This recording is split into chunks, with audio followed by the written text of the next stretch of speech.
Bom dia! A partir de agora está no ar para você que nos acompanha na TV, na internet, no YouTube, no nosso rádio convencional, o nosso programa Saúde com Empatia. Desde já, muito obrigada pela sua companhia. O nosso programa de hoje está muito especial e a gente já começa te pedindo para você mandar para quem você quiser o nosso programa, tá bom? Lembrar que o nosso programa fica disponível para você no nosso canal no YouTube, que é TV Princesa 90 FM, para você compartilhar com quem você quiser, com o maior número de pessoas. Na nossa bancada hoje, a gente tem o prazer de receber mais uma vez aqui a dermatologista, doutora Cris Confessor. Muito obrigada mais uma vez pela sua disponibilidade, estar aqui com a gente. Falar sobre a pele é muito importante, é o maior órgão do nosso corpo, né? E claro, exige muito cuidado, não é, Cris? Bom dia. Bom dia a todos. Sim, realmente exige muito cuidado e a gente traz sempre temas importantes para acender uma luzinha lá no coração das pessoas, para trazer mais informação e também para que elas possam procurar ajuda quando necessário. A pele da gente, ela é um indicativo muito da nossa saúde, né? Inclusive, os mais velhos, os mais antigos, tinham muito isso como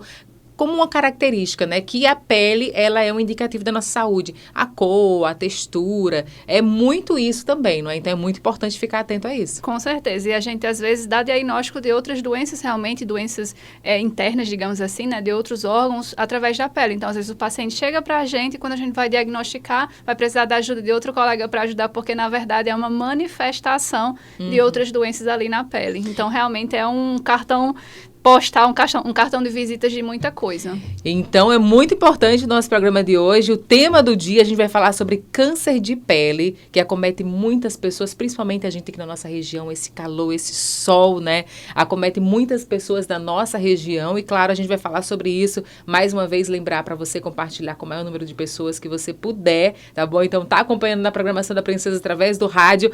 Quando terminar o programa, compartilha lá no nosso canal no YouTube com quem você quiser. O nosso canal é TV Princesa 90 FM e o nosso programa Saúde com Empatia fica disponível para você. E se você está ouvindo no rádio ou na TV, tá bom? Manda para quem você quiser. Se já está no YouTube, aproveite e já compartilha de agora o nosso programa Saúde com Empatia com a doutora Cris Confessor. Hoje o tema é câncer de pele. O nosso programa tem um oferecimento da Empatia Clínica Médica, tá certo? Que fica no edifício Estel Honorata, na Avenida Senador João Câmara. E o telefone para você ligar, agendar sua consulta, inclusive com a doutora Cris e com outros profissionais que atendem lá na Clínica Empatia, é o 996976284, tá bom? Você vai ligar, fala com a Stephanie, com as meninas e aí agenda sua consulta para cuidar muito bem da sua saúde. Mas hoje a gente fala de câncer de pele. E uma das coisas que causa muita controvérsia é como saber que é câncer de pele, né? Porque tem gente que vê qualquer manchinha na pele, já pensa que é um câncer, mas o contrário também acontece. Tem gente que relaxa, né? Vê uma situação diferente na pele, não, é só uma manchinha de sol. Então, como identificar o câncer de pele, doutora Cris? Eu sempre falo para os pacientes, assim, que sempre que surgir uma mancha nova, algum sinal novo no corpo, vai merecer uma avaliação. Por quê? Existem inúmeros tipos de lesões na pele, inúmeros tipos de sinais. A maioria, graças a Deus, são benignos, mas o paciente em casa é muito difícil, às vezes, conseguir diferenciar o que é uma manchinha do bem, uma manchinha que não vai causar problema para ele, e o que é uma coisa que pode ser mais séria, pode ser um câncer de pele, né? Então, na dúvida, sempre procurar uma avaliação especializada, um médico dermatologista, para poder conseguir fazer uma avaliação mais detalhada, né? Geralmente a gente utiliza um aparelhinho chamado dermatoscópio que faz um aumento daquela mancha, daquele sinal para a gente ver mais detalhes e que vai fazer com que a gente trace um caminho de dizer, essa daqui não tem característica ruim, não tem nada demais, ou essa daqui tem alguma coisa estranha, vai precisar de uma biópsia, vai precisar de uma investigação maior, né? Então, percebeu alguma coisa nova na pele, procura uma avaliação. Mas, se o paciente já tem alguma coisa, está nessa ideia, né? Não é nada, o que eu posso dar de alerta, né? O que ele pode dizer, opa, isso aqui eu preciso passar por uma avaliação o quanto antes, porque eu tenho e não está melhorando, é justamente um sinal que machucou e está demorando a cicatrizar, está sangrando, tá fazendo casquinha cai, volta a nascer novamente. Então, esses tipos de sinais chamam a atenção.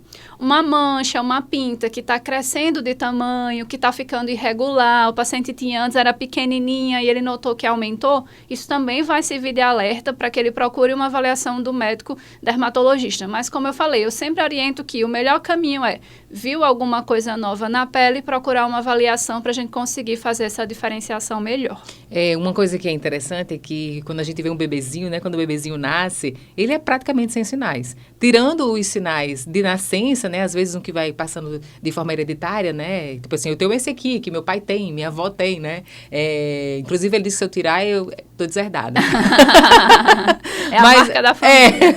Mas no geral, o bebezinho, meu filho, por exemplo, de 1 aninho, ele, agora que eu vi nascer um sinalzinho dele na canela, mas ele nasce assim, limpinho, a maioria das crianças nascem limpinhas, sem nenhum sinal, e aí no final da vida, você vê que a maioria das pessoas tem muitos sinais pelo corpo, né? Na verdade, existem algumas pintas, alguns tipos de sinais que vão aparecendo até ali o adulto jovem, a primeira infância, adolescência, né, 20 e poucos anos, e aí geralmente vão parando de surgir, mas existem também aqueles sinais que vão aparecendo com o processo de envelhecimento. Uhum. Então, o paciente toma muito sol, algumas coisas, e aí vão surgindo outros tipos de sinais. Então, realmente tem os sinais que vão ser mais comuns de aparecer ali no desenvolvimento do adulto jovem e outros que vão aparecer num processo mais de envelhecimento. Esses que vão aparecer assim, até a fase da adolescência são, vamos dizer assim, mais normais, né? Exatamente, mas geralmente quando o paciente, por exemplo, tem muitos sinais, muitas pintas, aquele paciente realmente com bastante sinal, esses pacientes eles precisam de acompanhamento de dermatologista, porque apesar de terem características benignas, eles podem ocorrer alguma transformação, é mais raro, mas pode acontecer e pode ter uma evolução para um câncer de pele,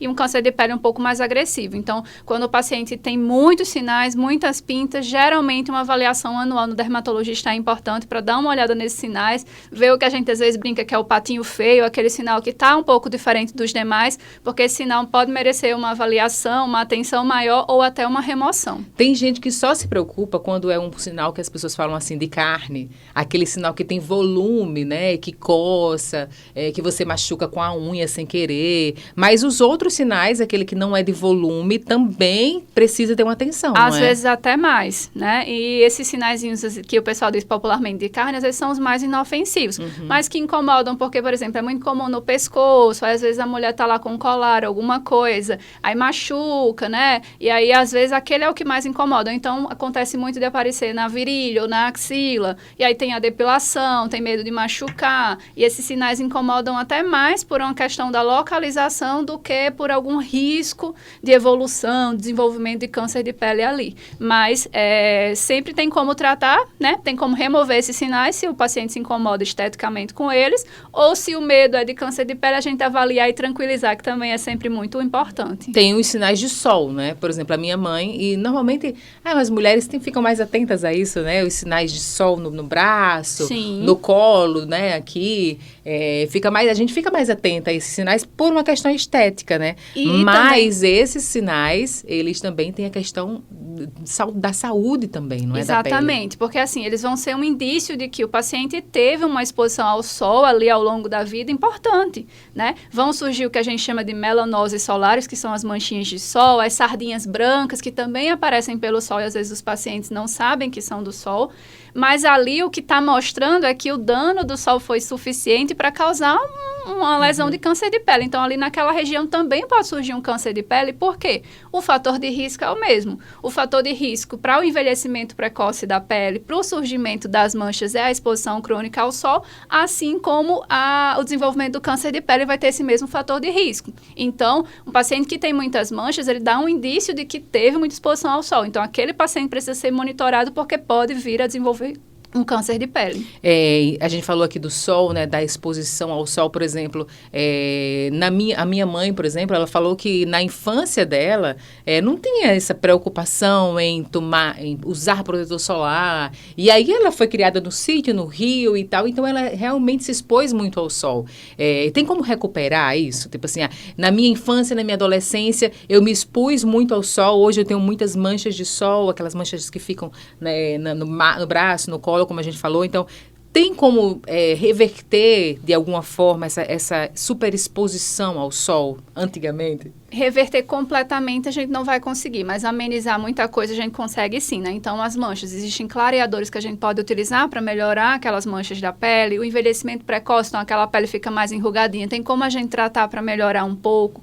Existem algumas lesões que surgem em virtude da exposição ao sol, que são chamadas pré-câncer, pré-malignas, que surgem às vezes na pele do paciente, que a gente vai precisar tratar para evitar uma evolução para câncer de pele. Então, sim, tem muita coisa que é possível tratar, mas a gente não vai conseguir dizer, eu fiz um tratamento aqui para o paciente e toda aquela exposição de sol que ele teve foi eliminada. Zerei. Eu voltei com a pele normal ali. Não, a gente não consegue, mas a gente consegue minimizar muita coisa, atenuar muitas coisas e tentar diminuir os riscos, né, do câncer de pele. Então, um paciente que já teve um câncer de pele, ele vai ter sempre muito fator de risco de ter outros, porque aquela exposição ao sol que ele teve a vida todinha aconteceu. Então, a gente não consegue acabar com isso. Mas existem coisas que a gente pode fazer para minimizar, sim. E é sempre importante essa avaliação para que a gente consiga diminuir esses riscos, né? Porque não é incomum a gente dar diagnóstico de câncer de pele várias vezes no mesmo paciente. Uhum. Então, se a gente consegue fazer alguma coisa para minimizar, é importante,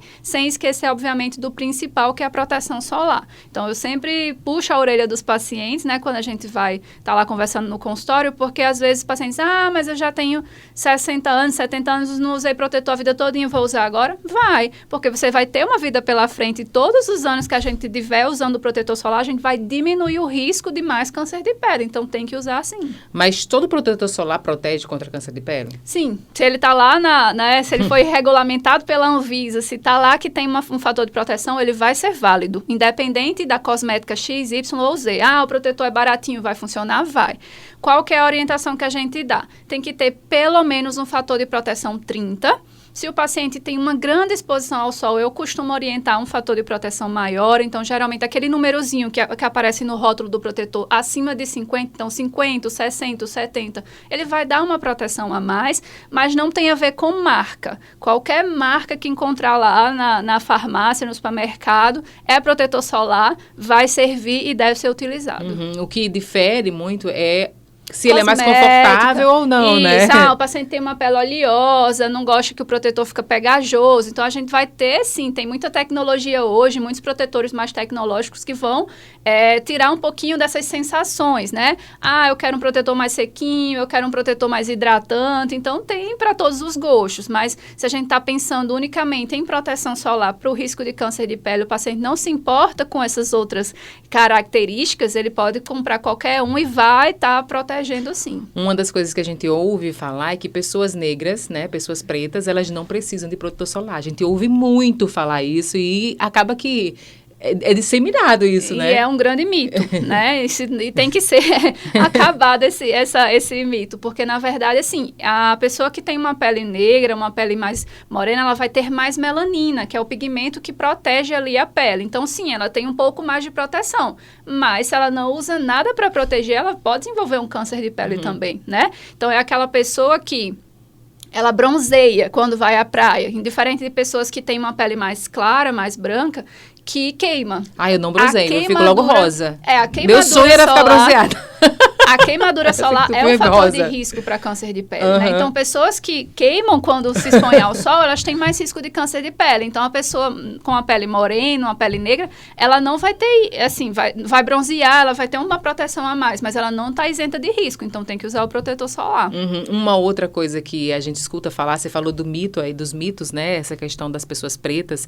E eu me lembrei que nas redes sociais tem gente que ela afirma, tem pessoas, inclusive influenciadoras, que afirma que não é para usar protetor solar, que a gente precisa do sol, da vitamina D e tal. E tem gente que prega isso, pega a palavra contra o protetor solar. Você já viu isso na internet também? Demais. E infelizmente até pessoas dizendo que o protetor solar dá câncer, né? Que é um grande mito também. Então, assim, isso é uma grande inverdade.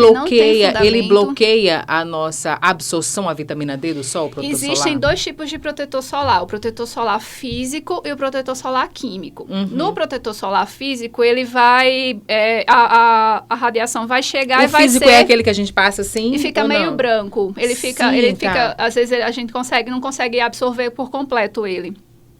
E aí vai ser refletida a radiação, né? Ela não vai penetrar na pele. O químico, na hora que a radiação chega, ela faz uma reação química ali para bloquear aquela radiação. Então, tem tecnologias diferentes envolvidas, né? Para crianças, para gestantes, geralmente o protetor solar físico, ele é mais seguro. Mas, para todo mundo, pode ser utilizado o protetor solar, o químico ou o físico, né? Então, é um grande mito essa questão de câncer e de que... bloqueia a vitamina D. Em relação à questão da vitamina D, as exposições pontuais que a gente vai tendo ao longo do dia já são suficientes para ativar a vitamina D, independente do protetor. Então, não é uma desculpa dizer, vou ficar aqui torrando no sol para ativar minha vitamina D, porque essas exposições que a gente tem já são suficientes para ativar. E, às vezes, quando o paciente precisa, né, vai lá dosar a vitamina D tá baixa, a gente vai orientar uma suplementação mesmo, porque vai ser mais seguro do que se aquele paciente tem um histórico grande de exposição ao sol, risco enorme de câncer de pele, vai ficar no sol para poder ativar a vitamina D. É a questão do risco-benefício, né? Risco-benefício, exatamente. A gente vai colocar isso na balança. Se o paciente quer muito, a gente vai dizer, então vamos colocar uma área que está sendo menos exposta ao sol, que foi menos exposta ao longo da vida. Então, vamos botar a barriga para expor ao sol. O peito do pé para cima. Então, geralmente, em custo-benefício, é melhor a suplementação mesmo. A gente vai conseguir tá com níveis bons de vitamina D e não vai ter esse risco maior de câncer de pele. E com relação à quantidade de protetor solar, porque o protetor solar, principalmente o do corpo, o do rosto já tem várias tecnologias, e que a gente acaba aproveitando usar uma corzinha, principalmente a gente mulher, né? Então a gente acaba não esquecendo. Mas com relação ao protetor solar do corpo, que aí ele é mais pegajoso,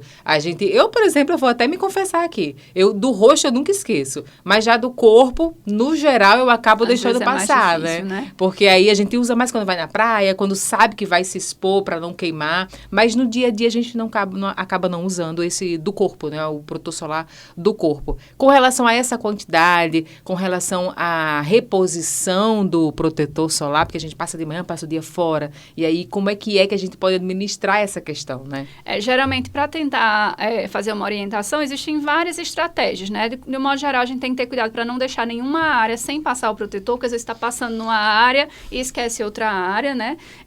Para garantir aquela proteção realmente bacana, costuma-se orientar a aplicação 2 vezes, então o paciente passa a primeira vez, depois reaplica ali na sequência para garantir que teve uma boa cobertura, ou também existe a regra da colher de chá, né? Então, uma colher de chá, ela vai ser suficiente, por exemplo, para um braço, aí outra colher de chá no outro braço. Geralmente, uma colher de chá é suficiente para passar no rosto e no pescoço. Então, geralmente tem essa orientação também em colher de chá para o paciente ter uma noção de quantidade, né? Mas, às vezes, na prática fica difícil fazer assim. Então, passou, reaplicou ali em seguida, fez uma dupla camada, já vai possivelmente garantir uma boa proteção, né? Em relação às reaplicações, a gente orienta que a cada 2, no máximo 3 horas, o paciente reaplica o protetor solar, né, nas exposições ao sol. Se ele está em ambiente de praia, piscina, ambiente molhado, entrou na água, saiu, tem que reaplicar novamente, ou se suou bastante, tô trabalhando aqui suando muito, ou tô na praia e tô brincando, né, fazendo algum esporte, suei bastante, tem que reaplicar. E aí a gente lembra que hoje em dia tem muita gente, né, que é adepto das corridas, de atividades ao ar livre, essas pessoas também têm que ter cuidado com a proteção solar. Para quem trabalha ao ar livre, quem sua muito e fica exposto ao sol, uma orientação que a gente pode dar também é o protetor solar em bastão, que ele é mais resistente ao suor. Então, também é uma opção que a gente gosta. Era mais resistente. É mais resistente, porque ele faz como se fosse uma cerinha. E ele adere melhor na pele. Então, costuma não escorrer com facilidade, diferente daquele protetor mais líquido, que é mais comum da gente encontrar na farmácia. Você falou agora, eu me lembrei, né, que em crianças, por exemplo, as minhas crianças, eu gosto de usar, mas eu tenho medo, vou logo dizendo, em aerosol. O protetor solar aerosol, né? O spray, né? Porque aí, quando ele sai da piscina, por exemplo, tá aquela euforia de voltar para a piscina, e aí acaba que o spray, mas aí eu tenho medo dessa aplicação não ser suficiente. Com relação ao spray, a gente tem que ter cuidado, porque a gente às vezes não consegue quantificar, né? Então, tem que passar uma quantidade generosa e tem que ver se tá aplicando em tudo, porque também tá lá o spray, o jato lá do aerosol tá saindo. Passa um vento, leva o protetor solar. E a gente não sabe se ele caiu bem em toda a região, né? Então, tem que passar uma grande quantidade, tem que reaplicar, mas realmente é uma estratégia boa, às vezes, para as crianças, porque a gente sabe que a criança, né, não tem paciência da gente aplicar aquele comum e tal, então pode ser bacana, mas tem que ter cuidado para não esquecer nenhuma área e tem que passar uma quantidade generosa que a gente às vezes não consegue mensurar para realmente garantir que ela ficou bem protegida. E com relação a essas roupinhas, né, de proteção solar, né, porque hoje em dia a gente se vale muito dessa questão, até a gente, adulto mesmo, a gente nem vê mais ninguém de biquíni na praia, a gente só vê de camisa de proteção solar. Ajuda bastante. Realmente é eficaz? Sim, vai ajudar, é uma barreira, é uma medida de barreira que a gente chama, né, então, o óculos de sombra, o chapéu, as camisas de proteção ultravioleta vão ser sempre medidas de barreira que vão evitar que a radiação chegue diretamente na pele. Então, sempre são muito válidas. A barraca, né? Então, ficar ali naquele horário de mais exposição, de radiação mais intensa ali, das 9 às 16. O paciente ficar numa barraca, em um ambiente mais coberto, aquela radiação, ela vai diminuir, né? A gente sabe que tem reflexo na areia, na água, mas não é uma exposição direta ao sol. Uhum. Então, todas essas medidas de barreira são importantes no dia a dia e precisam ser orientadas. Então, se está na praia, se tiver alguma dessas opções, vai ser válido também, mas não pode esquecer do protetor. Uma coisa que a gente vê sempre é as crianças ficando com aquelas luvinhas, né?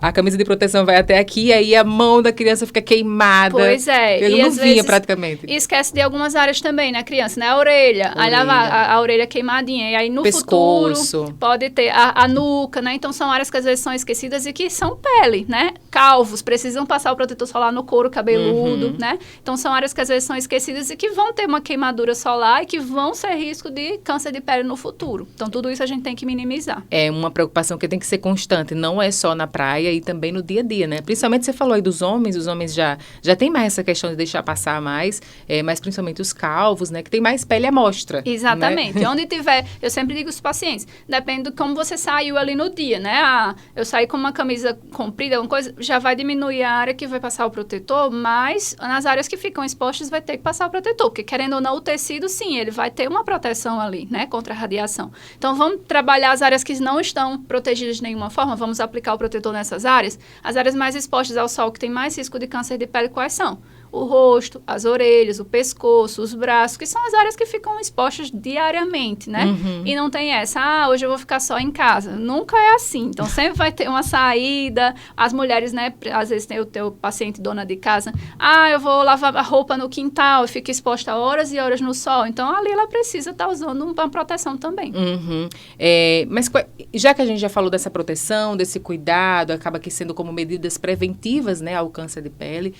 E quais são os principais sinais que a gente pode dizer aqui, né, para que as pessoas fiquem atentos a esses sinais com relação ao câncer de pele, os principais sinais? É isso que eu tinha falado anteriormente, né? Então, uma lesão que feriu e não está cicatrizando, que está em crescimento, que está criando casquinha e fica lá e o paciente não cicatriza, isso é um sinal de alerta, né, para câncer de pele. Um sinal que está crescendo, está aumentando de tamanho, está ficando com várias cores, irregular, era miudinho, né, e aumentou. Tudo isso é alerta para procurar uma avaliação. Mas eu sempre repito, paciente em casa, ele vai ter esse alerta, mas às vezes é um sinalzinho que não está tendo muitas dessas características que eu falei. Muitos cânceres de pele são assintomáticos, né? Então, o paciente não tem nenhum sintoma lá. E quando vai procurar uma avaliação, é um câncer de pele. Eu já peguei vários pacientes que vieram por um motivo para a consulta e que a gente identifica na consulta uma lesão de câncer de pele que não era uma preocupação para ele ali naquele momento, porque ele não sentia nada, né? Então, eu não sinto nada na lesão, isso quer dizer que não é câncer de pele? Pode ser. Então, precisa de uma avaliação detalhada e do dermatologista, que é o especialista nisso. Doutora, o câncer de pele só dá de sol?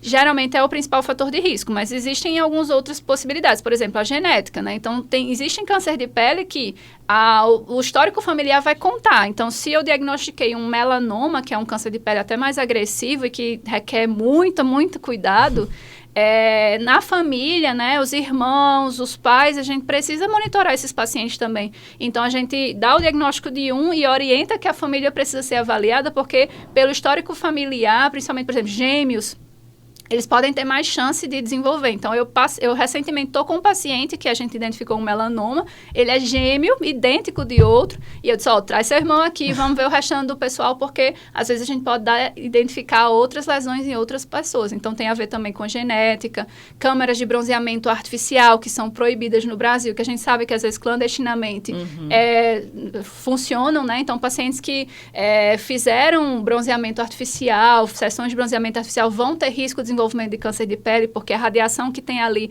é uma radiação bem nociva para a pele. Então, existem outros fatores de risco, mas sem dúvida o principal é a exposição ao sol mesmo. E o câncer de pele tem cura? Tem sim, principalmente quando diagnosticado precocemente, né? Para a gente conseguir fazer o tratamento adequado. Existem tipos de câncer de pele que a gente se preocupa mais, como por exemplo o melanoma, que às vezes pode dar até metástase, né? Que é quando começa a espalhar para outros lugares. Então, esse tipo de câncer de pele, quanto mais cedo a gente diagnostica, melhor para o paciente, né? Outros que são menos agressivos, a gente também consegue trazer cura para o paciente, mas tudo vai depender do momento que ele chegou para a gente, né? Para a gente realmente identificar e tratar a lesão por completo. Muito bom. Então, mais uma vez, agende sua consulta com a doutora Cris Confessor, lá na clínica Empatia, tá bom? Você vai ter o atendimento da doutora Cris, assim como outros profissionais também. O telefone para você agendar sua consulta é o 996976284. Doutora, o nosso programa de hoje está chegando ao fim, mas foi muito bom, muito especial falar com a senhora hoje sobre câncer de pele, que realmente é um tema que aqui na nossa região a gente precisa se preocupar bastante. Então, muito obrigada. Fique à vontade para voltar quantas vezes você quiser. Aqui no nosso programa está sempre de portas abertas. Muito obrigada pela sua contribuição de hoje. Eu que agradeço. E se tiverem outras dúvidas, podem procurar no Instagram, podem marcar consulta para a gente tentar orientar, mas isso realmente é só um alerta. A gente está chegando agora em dezembro laranja, que é um mês de conscientização sobre o câncer de pele. Todo dia no consultório a gente dá diagnóstico de câncer de pele, então trazer esse alerta, trazer essa informação é muito válido, porque às vezes vai ser aquele empurrãozinho que estava faltando para o paciente procurar ajuda. Ótimo, excelente, muito obrigada. E para vocês que fiquem todos com Deus, continuem na programação da Nossa Princesa. Na próxima terça-feira a gente tem mais um encontro marcado aqui com o nosso Saúde com Empatia. Beijo da Keninha e até lá.